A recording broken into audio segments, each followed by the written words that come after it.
Hello, we want to run Python source code inside a Docker container, and we want part of Visual Studio Code to be installed in that Docker container such that we can debug and edit in Visual Studio Code, and the bulk of the operation to run inside of the Docker container, not on my real computer. So I have a directory named Python open in Visual Studio Code, a source code file main test.py, 2 lines of code such that the debugger can work.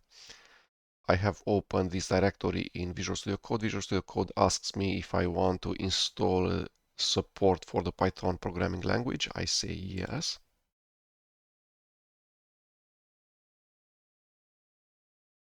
The Python extension from Microsoft is installed. Let's see if we can run the debugger. Run and debug. Python file without arguments. And what we want to see is we want to inspect the value of the local variable named subject. We can see it in the hover that it's has the value world. We can see it in the sidebar in the tool window variables where it says that there's a local variable named subject and with a value world. Debugging Python source code works correctly on my computer. Let's make it work correctly inside of a running Docker container. First of all, let's look at the options we have for Docker containers.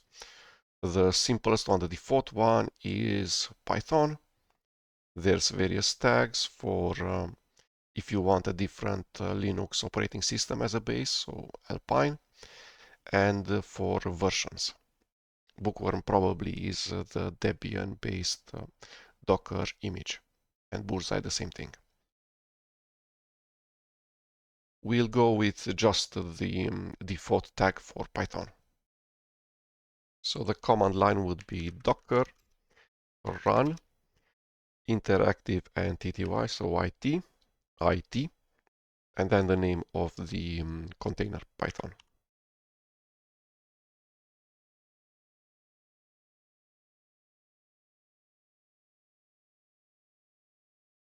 A single minus.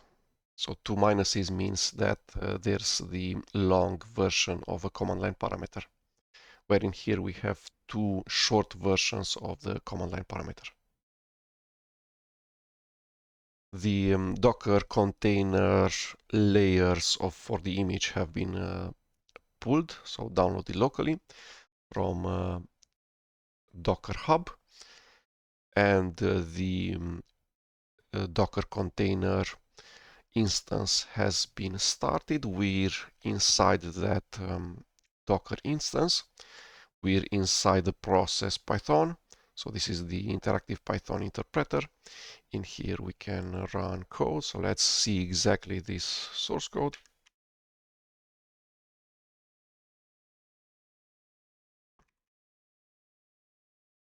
And print, can't we copy paste?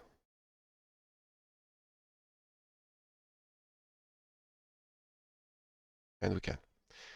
So it does work. We're inside Docker, but we want to go even further than that and have parts of Visual Studio Code installed inside the Docker container such that I can have the front end of Visual Studio Code, so the editor windows on my local machine, and the debugger and the running experience inside of Docker.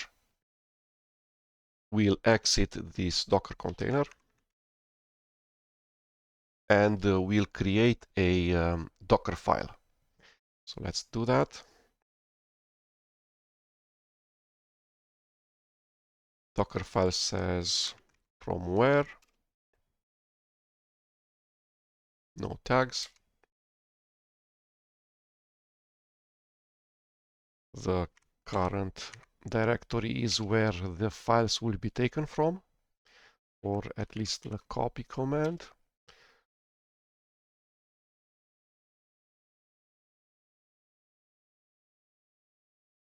Main test py. And then a command.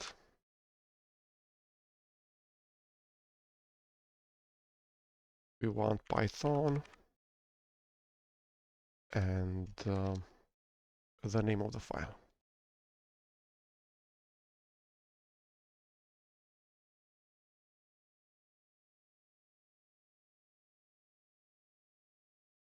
Trailing new line. So it says from Python workdir dot copy main test.py, and then it executes using Python main test.py. Okay. Let's use the Docker file with the way of building from Docker files from the command line using the Docker command line. So we need to tell it a source and destination for the copy command. So copy, the source is from the current directory, which is specified with workdir dot.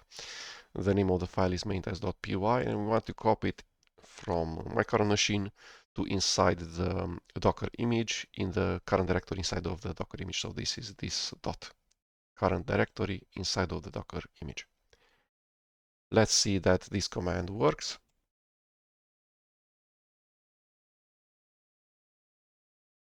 Paste is Ctrl-Shift-V. Control arrow keys does work. Yes, we need Python 3 in here. Okay. Hopefully inside the Docker container there's the executable Python. Otherwise we'll update it to use Python 3 instead. So on line 4 we'll put a 3 in here. Okay, so let's use this Docker file. The command line is docker build the name of the image. So this should be this thing. Ctrl-Shift-V. And then the directory where the Docker file exists, which is the current directory.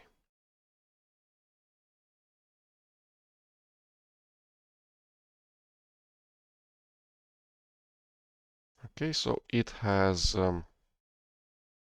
taken the Docker container image from Docker Hub with the tag latest. It has copied main test.py from the current directory successfully. It has created an image, and now this image is available inside the list of Docker container images on my computer, which we can see Docker images.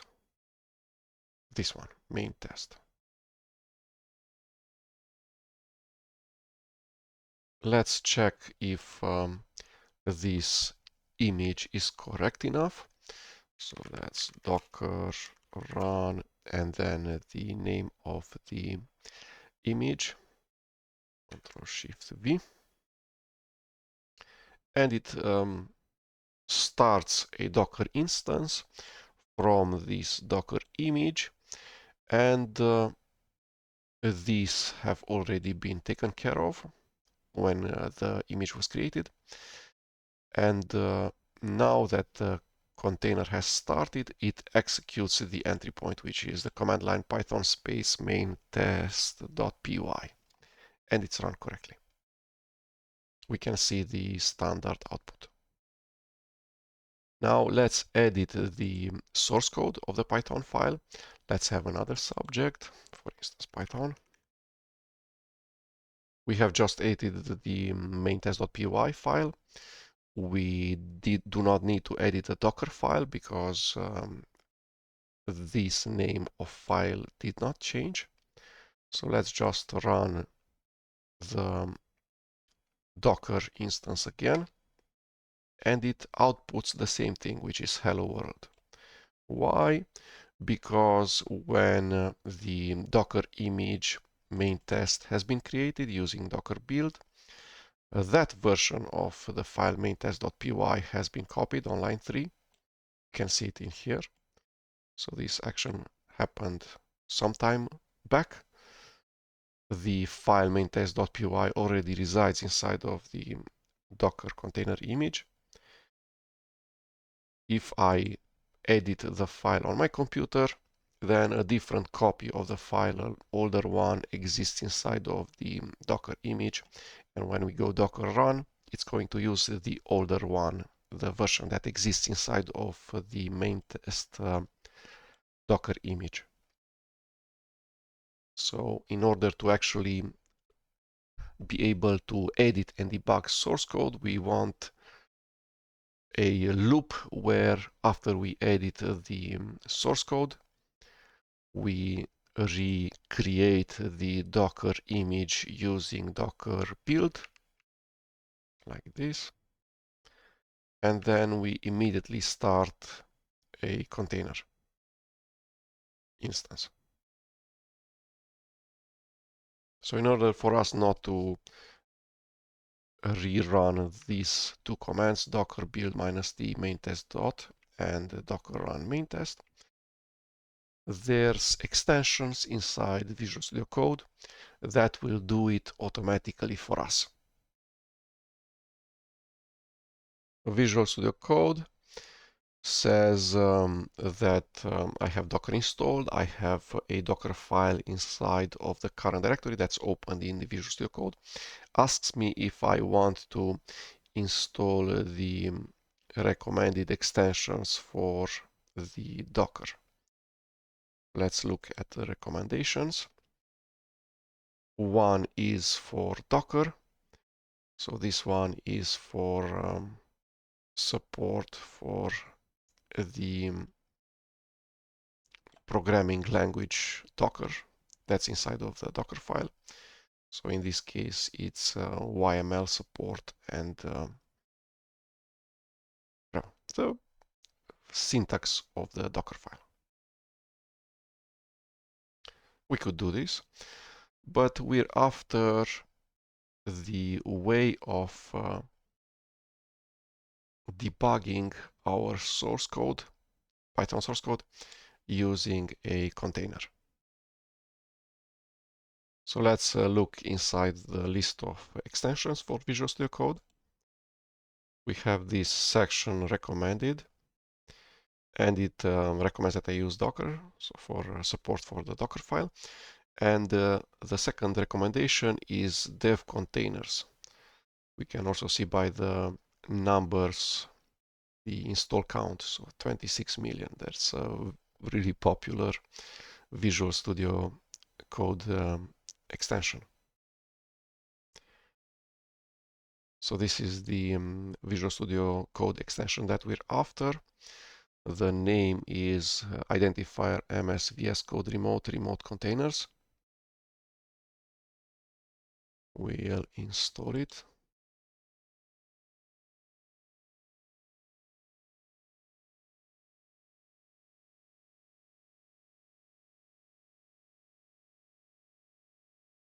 Then we have this button, the button in the bottom left corner of the Visual Studio Code window, which says open a remote window as a tooltip, and the icon is greater than sign and less than sign. We'll click on it and says reopen in container.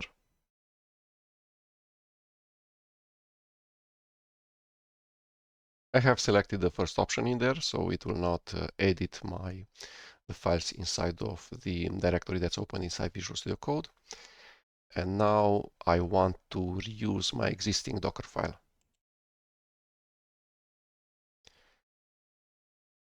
Here we're not selecting any additional feature to install.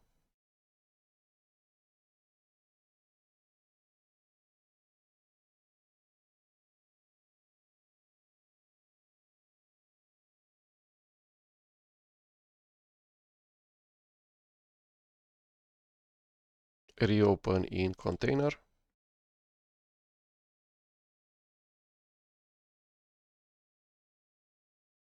we had this error when we run Docker build, which says that the relative work dir dot can have unexpected consequences. And now when Visual Studio Code is trying to create the Docker image, it fails to copy main.test.py to the current directory because it says that it cannot find main.test.py. And I have selected to have the dev container.json file not generated inside the directory that's open inside Visual Studio Code, but inside the configuration directory for my user. Maybe that's the reason, because the file main.test.py is not inside the directory ~/.config. Indeed, that was the issue. So I have ended deleting the remote container config from my ~/.config directory. So I've deleted this entire directory. And now when I start Visual Studio Code again, I go to the Open a Remote Window button. I say Reopening Container, and now I don't select the first option, which is to use the current user's data directory. I'm using the workspace, which is the directory that's open inside the Visual Studio Code right now. I say from Docker file. I don't install anything additionally.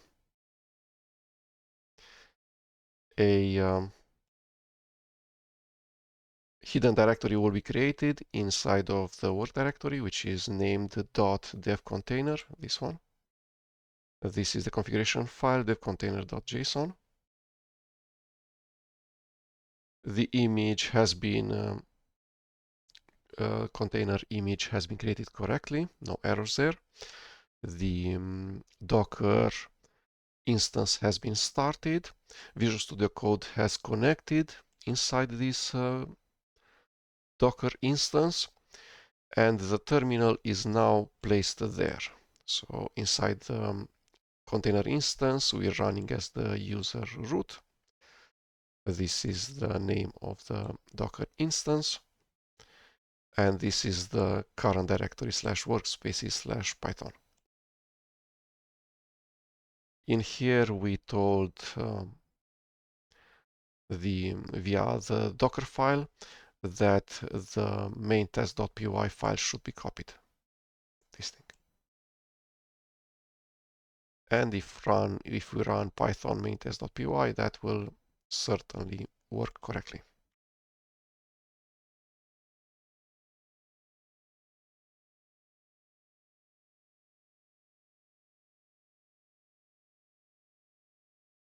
Let's see if the debugger works out of the box. No.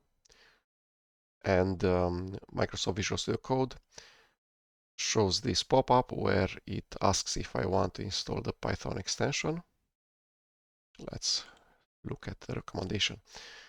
The Python extension is installed inside Visual Studio Code on my machine, but we want to install it also inside of the dev container existing Docker file. So this is what we want to use to click on this button.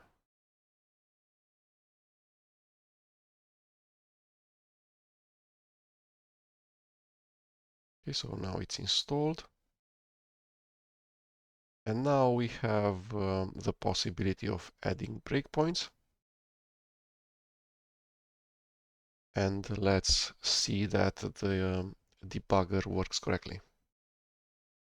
Let's see from the main menu of Visual Studio Code, start debugging, Python debugger, Python file without arguments, and it works. The payload is running inside of the Docker container instance. We can see that because we can see the name of the Docker container instance. We can see that we're using the user root. We can see this full path /workspaces/python.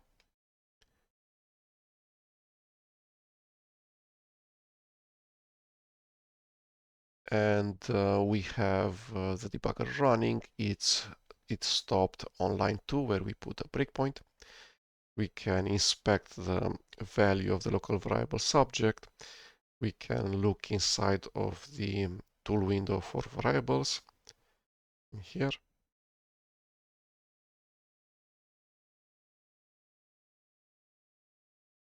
We can step over and it's done.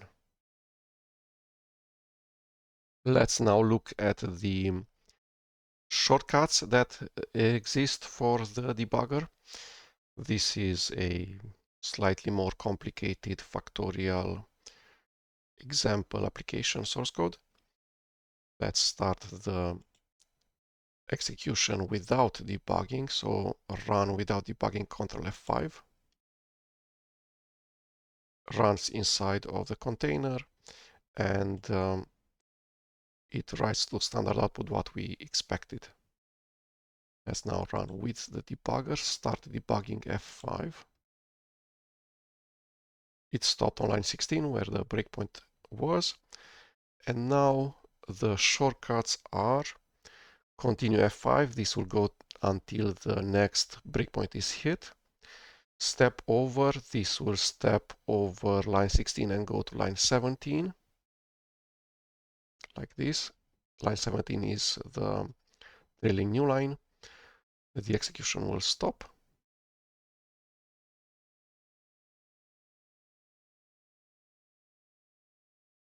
Where is it? Start debugging. And then the button F5 in this case, because there's no other breakpoints, will also finish execution.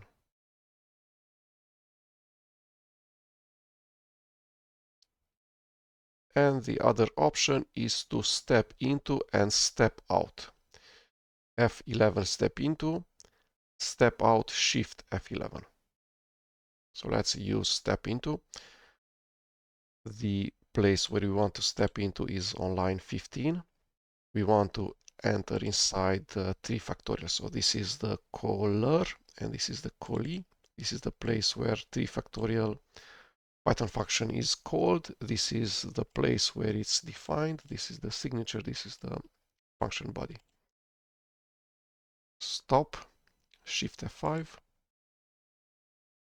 start F5, and inside 3 factorial we want to enter, step into F11.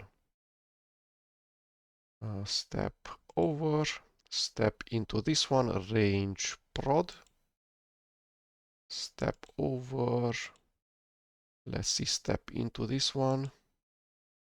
This is indeed recursive. And the second invocation of range prod, the one that was called by range prod, has finished. We can see this in the call stack. So range prod is called by range prod. The top entry inside of the call stack is the last function to have been called, which is the second range prod. Now there will be only one range prod in the call stack.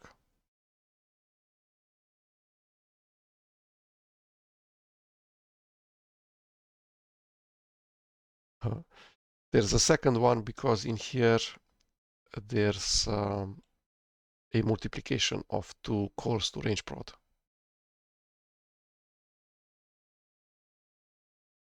Okay, and now will be just one range prod.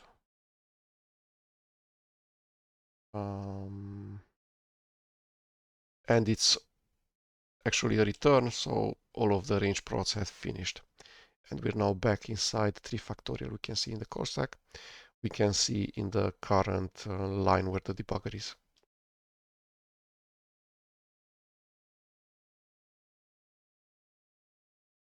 We have the global variable x, which is on line 14 defined, and we're inside line 15, but not at the beginning of the line. We're inside this part of the line, the right hand side of the equals.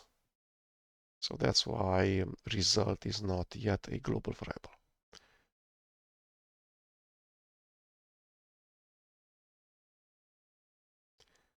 We can see the return value of a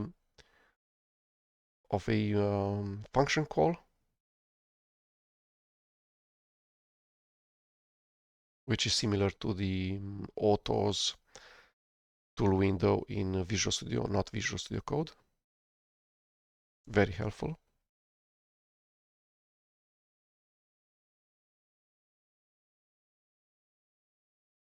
Okay. 3 factorial has returned. We know the right hand side of this equals. It's shown in here in the locals tool window, says 6. So result will be 6. And now result becomes a global variable, also a local variable, because we're in the scope of the top level, the free lines of Python code. And now we're going to print. Can we step inside print? No, we cannot. So first party code, source code, we cannot step into. The source code from the Python library and runtime. Okay, so now we know how to use Visual Studio Code to run and debug code locally. You just install the Python extension, and then if you want to run inside of a Docker container, I suggest you do what I did. So create a Docker file with what you want in here. Maybe you want a different version of Python, so you're using a different tag for the Docker Hub Python image.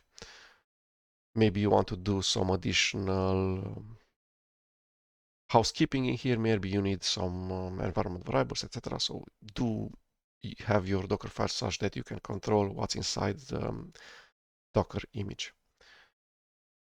So Python source code, Docker file, and then you're going to install the Visual Studio Code extension or dev containers, and then from the bottom left button, you're going to start dev container existing Docker file. Then you want to install the Python extension also inside of the Docker, such that you can run the debugger, and not only you get additional features, not just the debugger. You get, I know, auto completion and all of the other niceties of the Visual Studio Code Python extension while you're using the Docker container. And then you can decide if you want a more complicated launch configuration.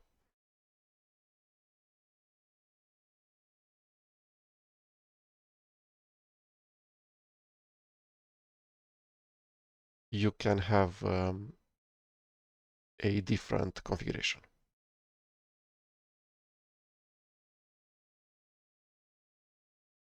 Is that? For instance, you might want to specify command line arguments for the Python endpoint for your Python application. And you can also probably get a bit of extra features by installing the Docker extension from also from Microsoft.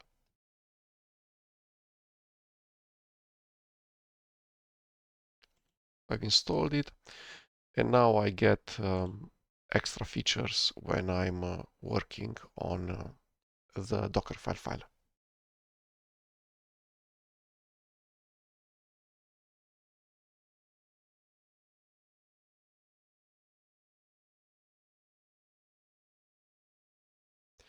So that was it. That was how you use Visual Studio Code to run and debug and edit Python source code using a Docker container and running inside a Docker container instance.